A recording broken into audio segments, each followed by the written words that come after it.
Welcome back to the Times of Solomon Kane. Quick shout out to Joel SwagMan Reviews.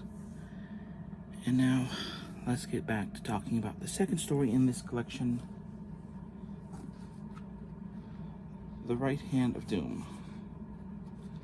This is the second Solomon Kane story in this collection.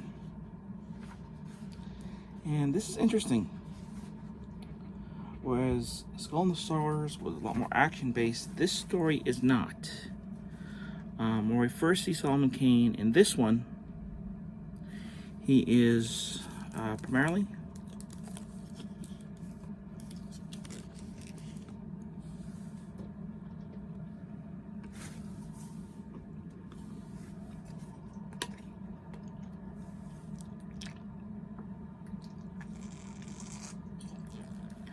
I did that for a point.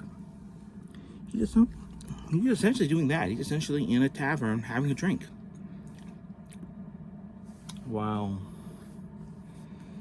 Let me see here.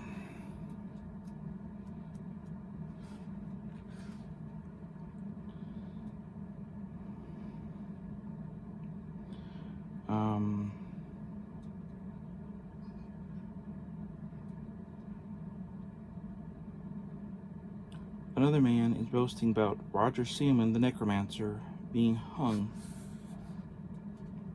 by the noose.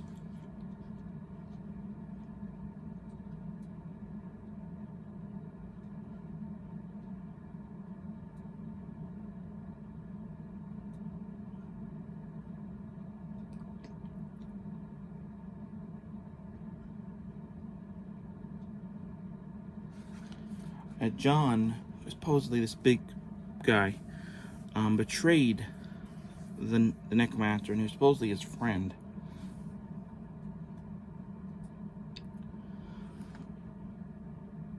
Yeah, Roger Simon, the necromancer, for gold.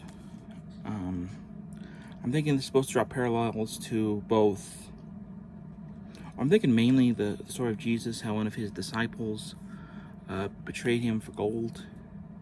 Maybe also Caesar Augustus, how Bruce stabbed him in the back. I don't think that was for gold. I could be wrong about that. I'm not really up on Roman history. But yeah, Solomon Kane says that he'll see him in that place the same as the necromancer. Yeah, they say about dark arts and everything, but we're not 100% sure if the necromancer is actually really a bad guy or not. Remember, this is Puritan times, so he could very well be a good guy for all we know. Just practicing dark magic would make you a bad guy. But yeah. So essentially, spoilers ahead. Our hero goes, drinks, says his piece, and then bartender talks to the other guy, and nothing more of this. And then our hero hears a sound next door. It just happens to be John's room, and he sees this hairy creature, which we find out later is actually the severed hand of the necromancer who was hung. Apparently he had a guard cut off his hand, chant something so the hand had life of its own, and go out and cast its final vengeance. But all during this whole thing, our hero just stands there dumbfounded as the hand commits its murder. He doesn't fight, he doesn't do anything until the very end, where he stabs the hand with his sword and then holds up the hand as the bartender tells him all this stuff about everything. So, really, this whole story, essentially, our hero, Solomon Kane, is just kind of there. It could be anyone. You could have switched, him out with Kroll the Conqueror or any other character. Change the time setting, it would have been just the same. The story's still good, but he didn't do as much as in this first story. So overall, I give this maybe a 2 out of 5. I have to think about it. I think that's probably a fair rating for this story. I still enjoyed it, and I hope the next story is a little bit better, but I think a 2 out of 5 is a fair rating for The Right Hand of Doom. What do you think? Have you read this story? Did you enjoy it more than this one, or did you like the first one better?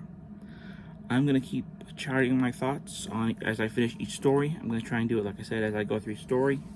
We'll see how far I get through the book. And any other Solomon Kane content I do will go in this playlist as well. Until next time, this has been the Times of Solomon Kane. I'm the American Samurai. Until next time, keep on reading. Let me know your thoughts in the comments below, and comment, subscribe, hit that bell icon if you're new. And like I said, hopefully as I do this, there'll at least be 2 episodes out at a time when I do this, because I'm going to try and do multiple episodes.